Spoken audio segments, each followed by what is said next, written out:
Health centre है वाजिदपुर में, इसके अंतर्गत जो भी गांव आते हैं तो सारे ग्रामीण पेशेंट यहाँ पे आते हैं और उन्हें हर तरह की स्वास्थ्य सुविधाएं यहाँ से उपलब्ध कराई जाती हैं। जहाँ उसमें ये भी है हल्की फुल्की सर्दी खांसी बुखार और टेस्ट से रिलेटेड जो भी है hepatitis B, HIV test, pregnancy test की, और फिर हम लोग NCD पे भी ज़्यादा फोकस करते हैं जिसमें कि शुगर टेस्ट होता है, BP लेते हैं, वेट लेते हैं, हाइट लेते हैं, और फिर टेली मेडिसिन की भी सुविधा अब उपलब्ध हो गई है जिसके माध्यम से ग्रामीणों को काफ़ी सुविधाएं मिल रही हैं। MMDP किट जो हमको प्रोवाइड की जाती है, हम उनको जो जितने भी फाइलेरिया के पेशेंट हैं हम उनको बांटते हैं और उसकी साफ सफाई कैसे करनी है, 2 टाइम आप कैसे उसकी साफ सफाई अच्छे से करें उनके बारे में हमें डेमो भी करके हमने बताया कैसे एक्सरसाइज करनी है ताकि उनकी जो स्वेलिंग है वो कम हो सके। पहले हमें आरोग्य मंदिर के बारे में पता नहीं था तो हम लोग इधर उधर अस्पतालों में दवा लेने जाते थे, लेकिन अब हमारे यहाँ पास में ये आरोग्य मंदिर है जिससे कि हम लोग फ्री में दवा ले सकते हैं।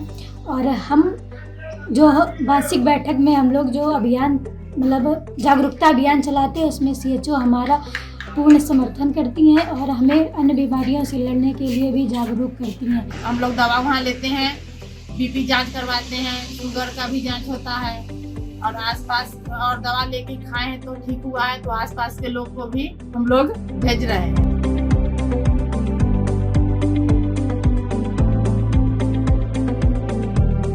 मैं ये फाइलेरिया नेटवर्क के रोगियों से जुड़ी हुई हूँ उनसे, और इस नेटवर्क में फाइलेरिया रोगी वाले मरीज भी आते हैं और वो अपने साथ साथ और भी मरीजों को लेकर के आते हैं मेरे यहाँ पे SWC में, और यहाँ पर मैं उनको दवा देती हूँ, उनकी जांचें करती हूँ। अगर मुझे लगता है कि ये बड़ा केस है या इससे ज़्यादा ज़रूरत है जो यहाँ पे उपलब्ध नहीं है तो मैं उनको CHC भेजती हूँ या PHC में रेफ़र करती हूँ। हम लोग और नेटवर्क के लोग मिल करके समय समय पे मीटिंग करते हैं। हम लोग का मीटिंग का चर्चा इस बात पे हुई थी कि नेटवर्क के लोग और CHO किस प्रकार से आयुष्मान आरोग्य मंदिर की सेवाओं को लोगों तक पहुंचा सके।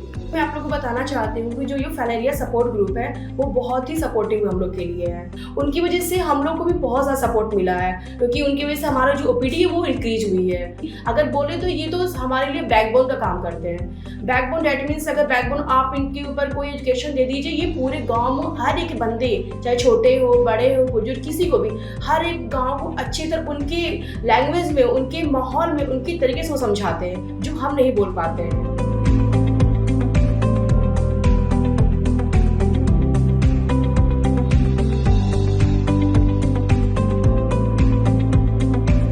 मेरे और फाइलेरिया नेटवर्क के द्वारा जागरूकता के लिए बहुत सारे प्रोग्राम कराए जाते हैं। जैसे 15 तारीख को हमारे यहाँ निश्चय दिवस मनाया जाता है और BHND सत्र हमारे यहाँ होते हैं। BHSNC की मीटिंग होती है तो हम लोग प्रधान से वार्तालाप करते हैं और उसमें ये चर्चा करते हैं कि गांव में जो भी नालियां हैं जो गंदी हैं उनकी साफ सफाई करवा दीजिए और उनमें एंटी लार्वा का छिड़काव करवा दीजिए। और साथ ही स्कूल में फाइलेरिया से बचाव के लिए प्रोग्राम कराए जाते हैं। बच्चों द्वारा रैली निकलाई जाती है।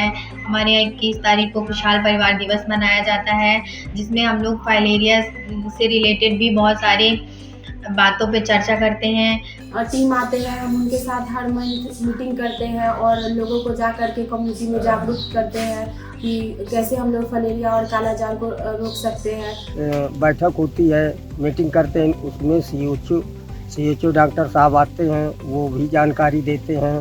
तो हम लोगन का अच्छी जानकारी मिली, अच्छी जागरूकता कर रहे हैं। हम लोग अपने ग्रामीण में जो नाली नाला उनमें फॉगिंग कराते हैं, केमिकल जो दवा आती है वो डलवाते हैं।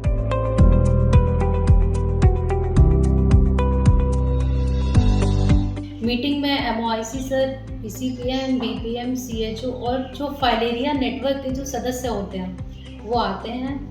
तो जो फाइलेरिया से बचाव फाइलेरिया को कैसे हम रोक सकते हैं, इन सब के बारे में वो बताते हैं। हाल ही में MFDP किट का डिस्ट्रीब्यूशन किया गया है। लोगों को ये बताया कि आप कैसे फाइलेरिया से बच सकते हैं और जो आपको ये किट मिल रही है इसका आपको कैसे प्रॉपर यूज करना है। हमारे सेंटर पे अगर कोई भी मरीज आते हैं तो सबसे पहले तो ये फाइलेरिया क्या होता है उस बीमारी के बारे में एक्सप्लेन किया जाता है। इसके क्या क्या बचाव के उपाय हैं, इसे कैसे बचा जा सकता है, ये उनको इस बीमारी के बारे में बताया जाता है।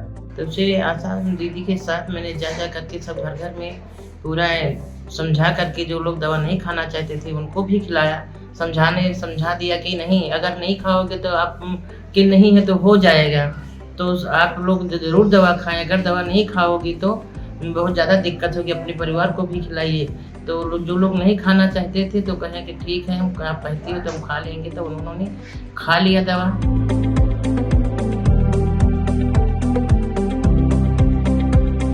2 मीटिंग हुई आशा बहू के घर कराई हम खुद जाके, फिर 2 मीटिंग हुई कोटेदार के घर पे, जब राशन लोग लेने आए तो उनको समझाया। फिर 2 मीटिंग कराई स्कूल में, पहले सबसे पहले बड़े सर खाया, उसके बाद छोटे छोटे सर खाया, उसके बाद फिर सारे बच्चे खाया।